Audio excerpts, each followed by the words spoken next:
Masing-masing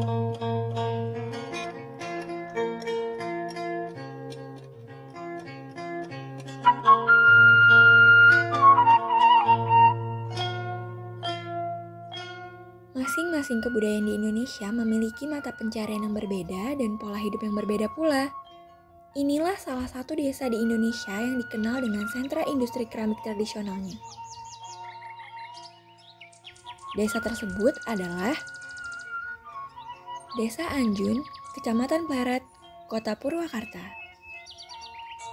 Tempat yang dikenal sebagai sentra keramik terbesar di Indonesia yang sudah berdiri sejak 1904.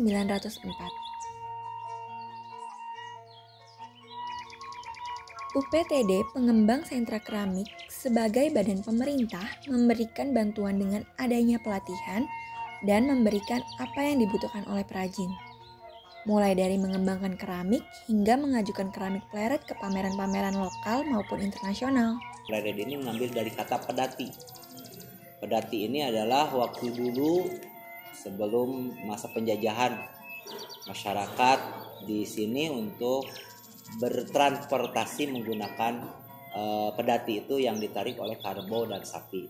Pengertian versi yang kedua, pleret ini adalah salah satu adegan manusia beraktivitas membuat gerabah, maka disebut ngaleler. Keramik pleret di sini ada salah satu kampung yang disebut dengan Anjun. Anjun ini adalah mengambil kata daripada jun itu tempat, ya. Anjun tempat membuat gerabah. Anjun ini tempat, kalau orang yang berprofesi membuat gerabah disebut panganjun.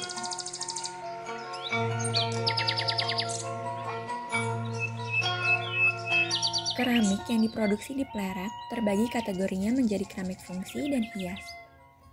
Contoh keramik fungsi adalah peralatan makan dan pot tanaman. Sedangkan keramik hias adalah guci.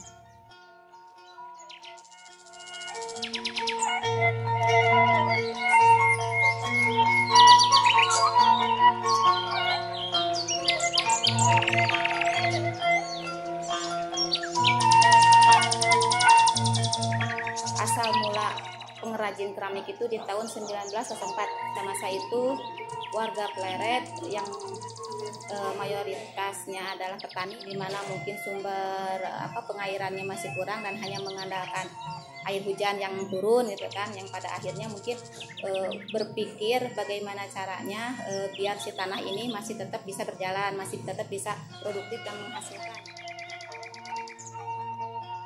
Sejak tahun 2014, ekspor keramik Pleret terus meningkat dari tahun ke tahun. Pada 2014, keramik yang diekspor sebanyak 75 kontainer. Pada tahun 2015 mencapai 105 kontainer. Pada 2016 mencapai 122 kontainer dengan kapasitas produksi pada 2016 sebanyak 1.420.000 unit keramik.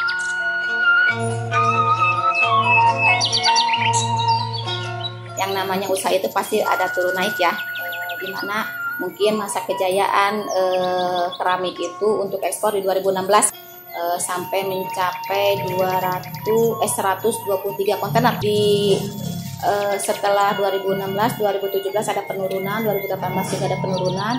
Nah, selama ibu kesini di 2019 kita ekspor mencapai 63 kontainer. Mungkin dari 123 udah ada penurunan gitu kan. Di 2019 63 kontainer. Di 2020 ini cuma ada 4 kontainer. Sampai saat ini akhir Desember kita hanya bisa melakukan ekspor itu 4 kontainer itu di awal Januari Februari, karena Maret kita udah nggak boleh. Di Januari Februari kita cuma 3 kontainer dan baru kemarin kita mengirim 1 kontainer ya. Namun, di balik hambatan ekspor pada tahun 2020, permintaan keramik berbentuk pot tanaman meningkat pesat dari masyarakat lokal. Hal ini karena banyak masyarakat dari berbagai wilayah di Indonesia dirumahkan akibat pandemi. Hobi baru masyarakat dalam bercocok tanam membuat permintaan produksi pot tanaman pun meningkat.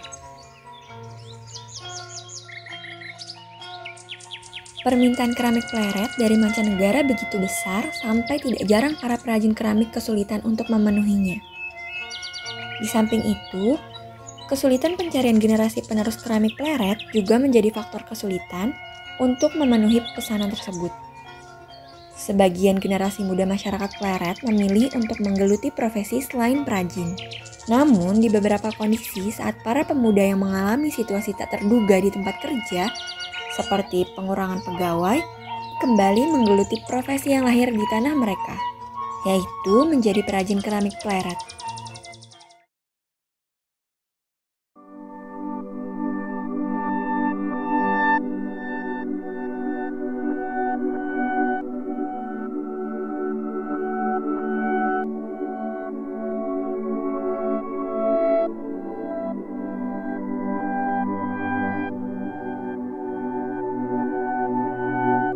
Berbagai peralatan tradisional yang digunakan para perajin keramik pleret terdiri dari perbot,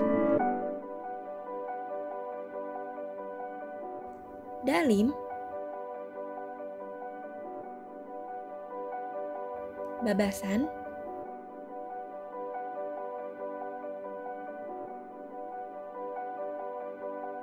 pengorek, dan tungku.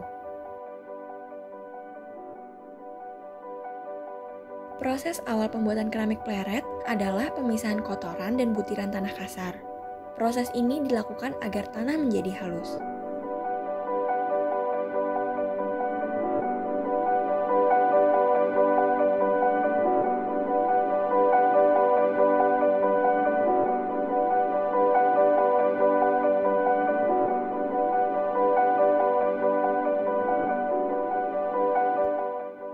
Proses berikutnya adalah pembentukan keramik.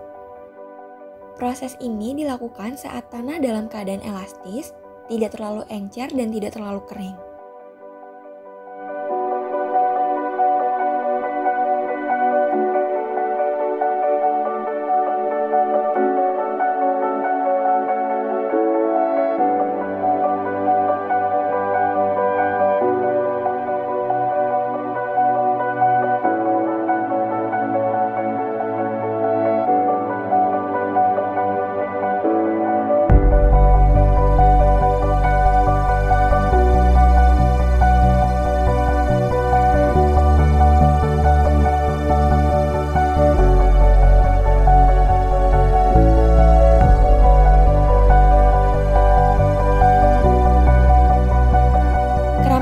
Juga memproduksi keramik yang dibentuk dengan mesin cetak.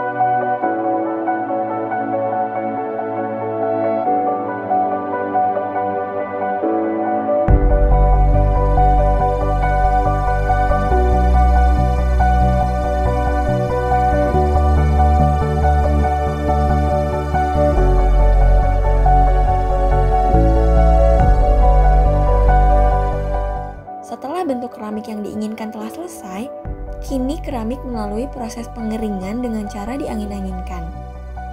Proses diangin-anginkan sebelum proses menjemur di bawah matahari dilakukan untuk menghindari terjadinya keretakan pada keramik.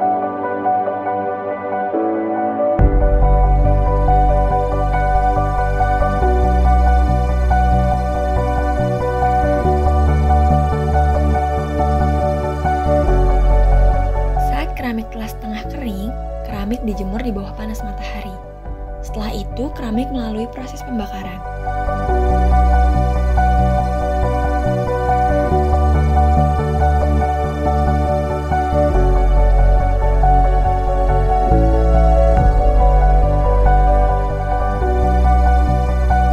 Kini, keramik tersebut telah siap untuk dikirim ke para pemesan di Indonesia maupun mancanegara.